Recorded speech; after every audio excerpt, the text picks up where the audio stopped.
Okay, screw the other one in.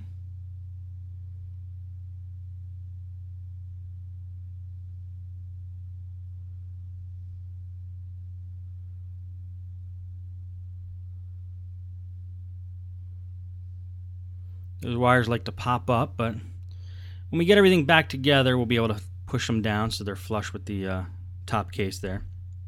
Otherwise, the hinge cover plate's going to be bulging out. But since there's 5 wires, they have a lot of push to them.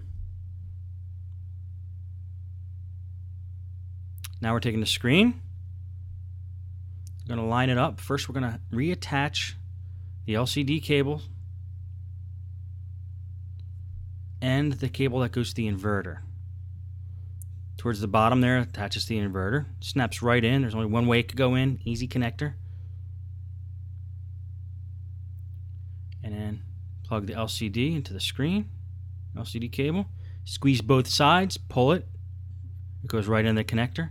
Now the only thing we got hanging is the webcam ribbon, which when we flip the screen over, we're going to gently put that in place and fasten it. It has just a ribbon. It's just a ribbon cable, and it fastens like a normal keyboard or mouse pad ribbon cable would fasten.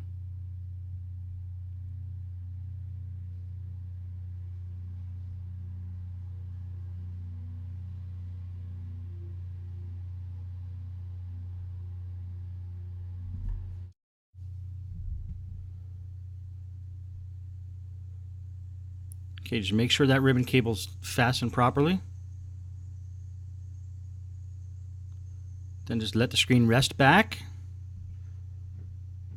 And we're going to go ahead and just screw in the screws into the side and fasten the screen in. I'm just going to speed up the video here while I do that.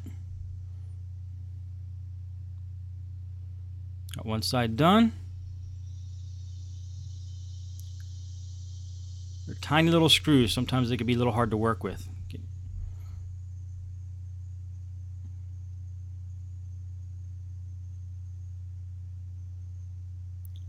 Okay, 4 on each side, good to go. Now what we're going to do is tighten up the hinges here. Use a heavier screwdriver just to make sure there's a little extra torque, because you don't want those screws to become loose. That's when the screen starts to flop all around.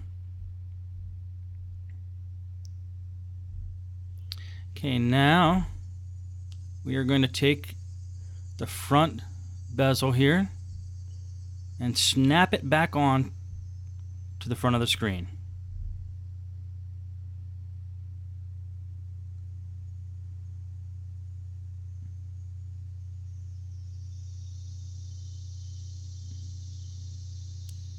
Okay, I started with that right hinge because a lot of times on Dells, on the right hinge, sometimes you gotta loop a piece of the bezel into the hinge before it'll snap in.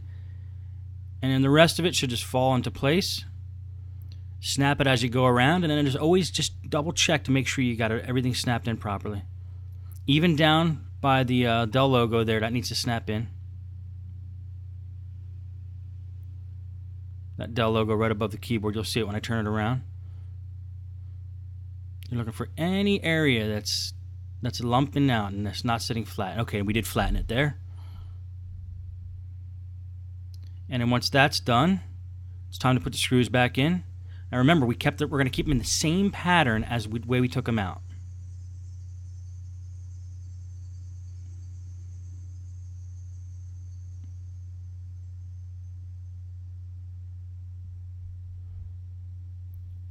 So we know that that one goes in the bottom right. And the reason, again, I do that is because each screw is going to have a certain amount of glue on it, different amount of glue on it than the other. And because you're using those screws with the rubber pieces, you want to make sure the amount of glue is the same just to keep consistency so none of the rubber pieces come falling off. So.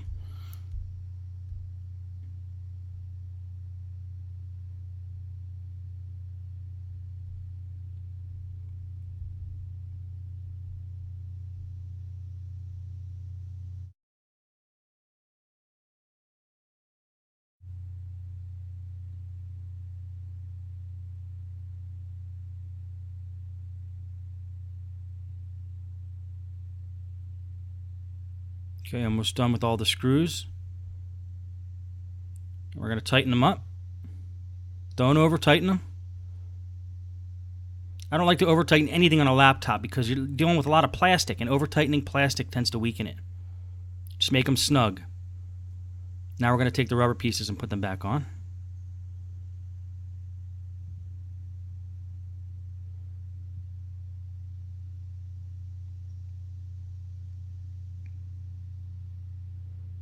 And in the upper left corner. And then those 2 screws by the webcam are not rubber, they're flat pieces of plastic.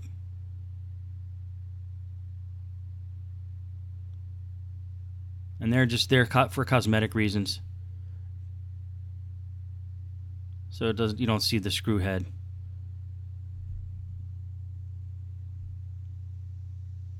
Can I put a little pressure on each one of those after you're done putting them in? Make sure that they stick.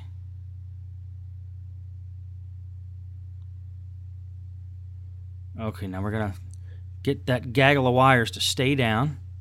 Make sure it's in the right spot. If it's in the right spot, the hinge cover will do the work of keeping it down.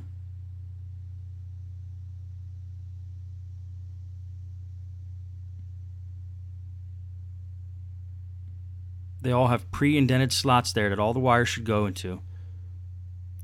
So this hinge cover should be able to lay flush.